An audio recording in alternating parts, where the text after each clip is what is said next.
Today is Tuesday, April 15th, 2025, and this is Sliced. Pricing the carbon of marine shipping. The era of free atmospheric pollution must come to an end.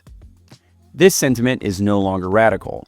On the contrary, it is a widely held view among environmental advocates, climate economists, and even many industry leaders. The consensus is clear. We must put a price on every ton of carbon we emit. Yet, turning that principle into global policy has proven vexingly elusive, especially in sectors as complex and globalized as maritime shipping. That's what makes last week's breakthrough by the International Maritime Organization, or IMO, so significant. For the first time, one of the world's most carbon-intensive industries has agreed to both cap and price its emissions, a long-awaited step that could reshape the economics of global trade and climate action. On April 11, 2025, the IMO approved draft amendments to MARPOL Annex 6, the international treaty governing air pollution from ships. This marked the establishment of the first global framework to mandate both emissions reductions and carbon pricing for the maritime industry. Given that shipping emits approximately 858 million tons of CO2 per year, accounting for roughly 3% of total global emissions, the move is a turning point in the global effort to decarbonize transport and trade. At the heart of the framework is a two-tier carbon pricing mechanism that assigns a cost to exceeding emissions thresholds. Starting in 2028, ships will pay between $100 and $388 per ton of CO2, depending on whether they meet greenhouse gas fuel intensity targets.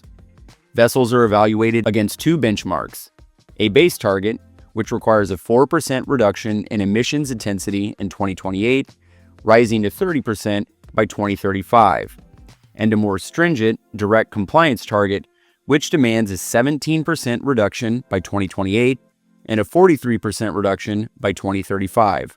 Ships that exceed these limits can offset their emissions by purchasing remedial units from cleaner ships or by contributing to the newly established IMO Net Zero Fund. In parallel, the new amendments introduce mandatory fuel standards designed to reduce life cycle, well-to-wake emissions. Ships must transition to cleaner fuels such as green hydrogen, ammonia, or sustainable biofuels to meet the IMO's long-term goals. These include a 40% reduction in carbon intensity by 2030 relative to 2008 levels, 70% by 2040, and net zero emissions by 2050.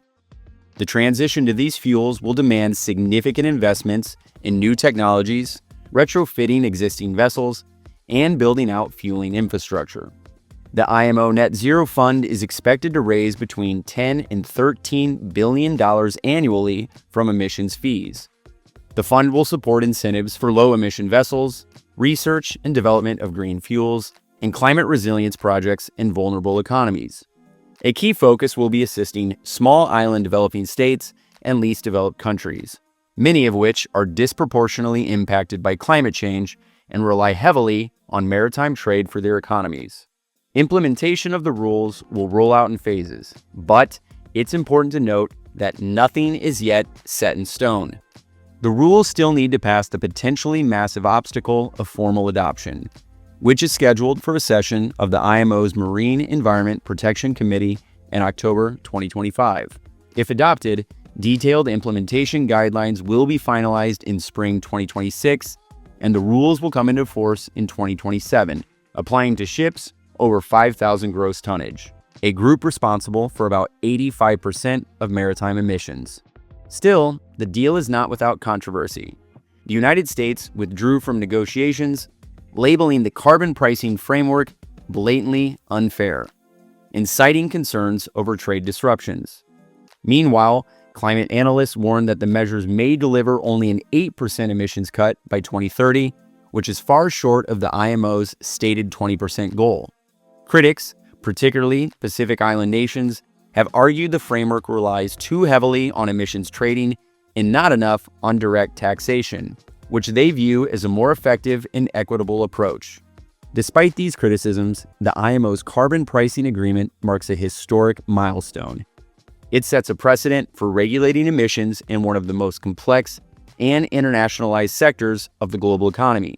While much work remains to strengthen the framework and ensure it delivers the emission cuts the planet needs, the shipping industry has finally set sail toward a cleaner, more accountable future.